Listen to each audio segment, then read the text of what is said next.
Glad you didn't have a vote on that, Reggie. No, just kidding.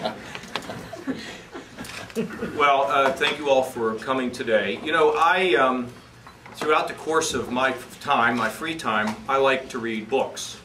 And I have myself firmly planted in nonfiction books.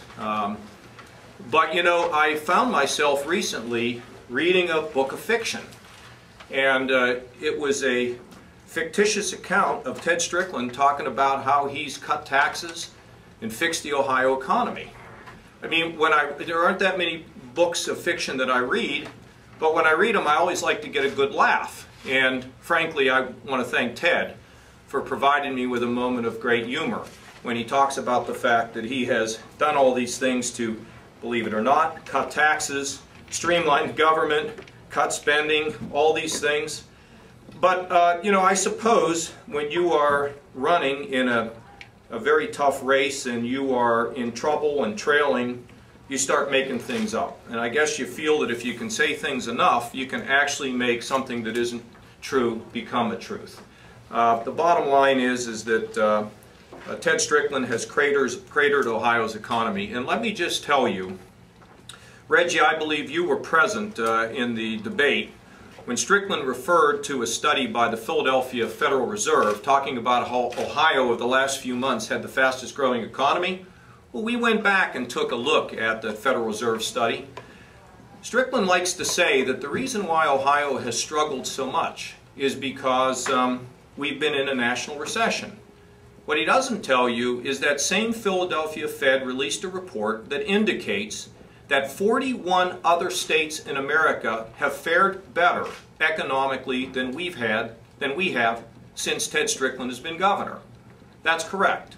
Even though these have been tough economic times, 41 other states in America have done a better job of getting ahead of Ohio with a whole series of metrics representing how they have fared this tough economy in these last 4 years. So instead of us being number one, we are number 42 in terms of being able to have a strong economy. We also know that the trend continues. Over 600 CEOs say that Ohio is the 44th best place in America to do business. If Jim Tressel came in this week rated 44th for the Ohio State Buckeyes, he'd be looking for a job.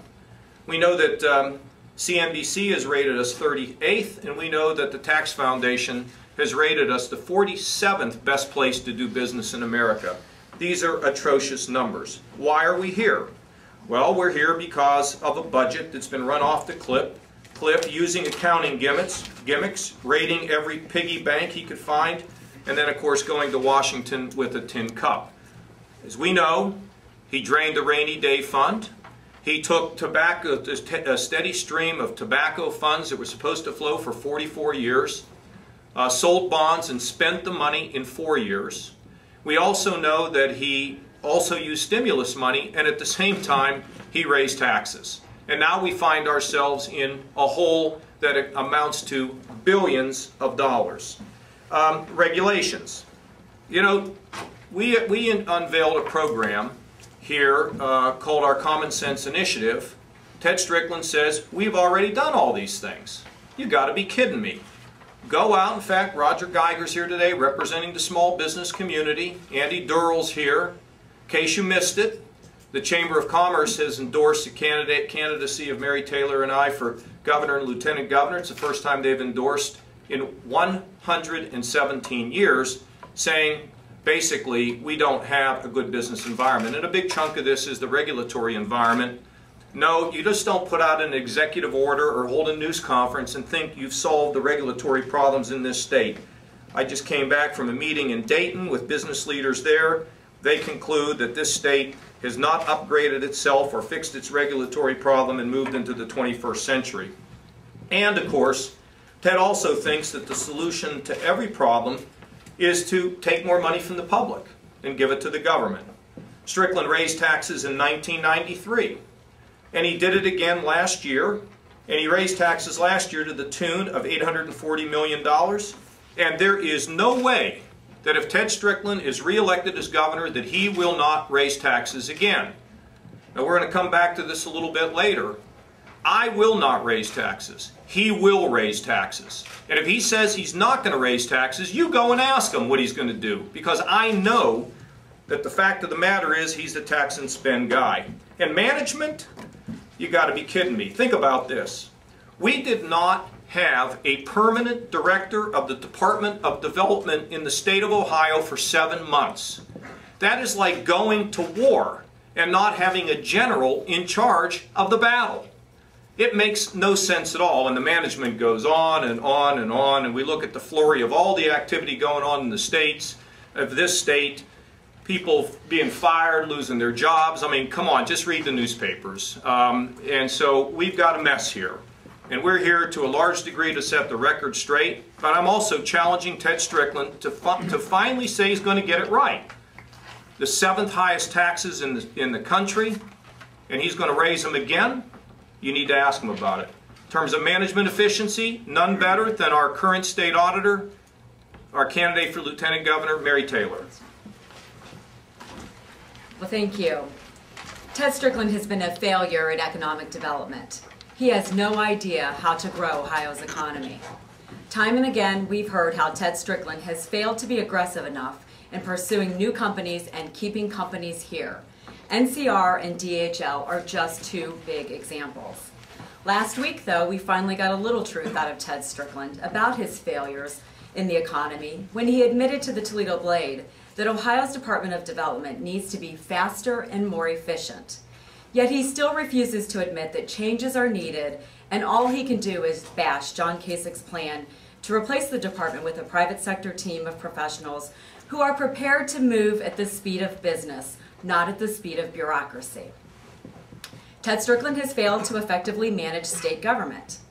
Strickland's public safety director refused to shut down scams that led to more than 40,000 vehicle registrations being improperly sold. Strickland's administration rehired prison guards who had been fired for selling drugs to inmates, lying to supervisors, and outright incompetence. Ted Strickland's highest-ranking staff tried to save him from political embarrassment by blocking a drug sting against inmates at the governor's residence. And early on, it was very early on, so you may not recall, more than 60,000 Social Security numbers were entrusted to an intern who left them in his car near campus. And do you know what happened to them? They were stolen. This was reckless, irresponsible, and it cost taxpayers in Ohio. Effective management and leadership, real leadership, starts at the top. When leadership fails at the top, it fails throughout an organization, and it fails the very people it is intended to serve. Governor Strickland failed Ohio, and his mismanagement of our economy, our budget, and state agency operations put us further behind. Ohio families can't afford 4 more years of Ted Strickland's mismanagement. Roger, I'd like to turn it over to you.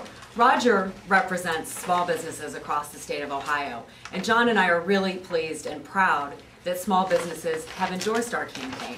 And they've endorsed us because they know we have the right message.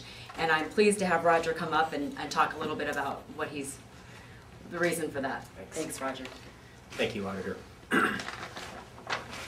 I'm Roger Geiger. I'm the State Director and Executive Director, of NFIB Ohio. We represent a little over 24,000 small business owners across the state of Ohio in all 88 counties. We're the largest small business organization in this state.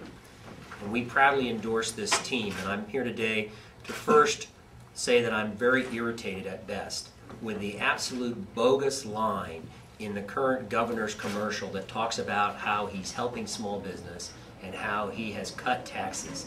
That simply isn't the facts. The facts are this. First of all, the tax structure that was done was done before he was even elected governor. And in that tax restructuring, there was a significant recognition that many small business owners, over 500,000 self-employed, these are the family farmers, the small carpenter, the plumber, the landscaper, the individual who works for him or herself, the smallest of small businesses. There was a pledge that was made that we would cut their taxes, meaning their income taxes, because they are pass-through entities. Those smallest of small businesses pay their corporate tax, if you will, through their personal income tax. And what did this governor do? He led a charge to renege that promise on small business by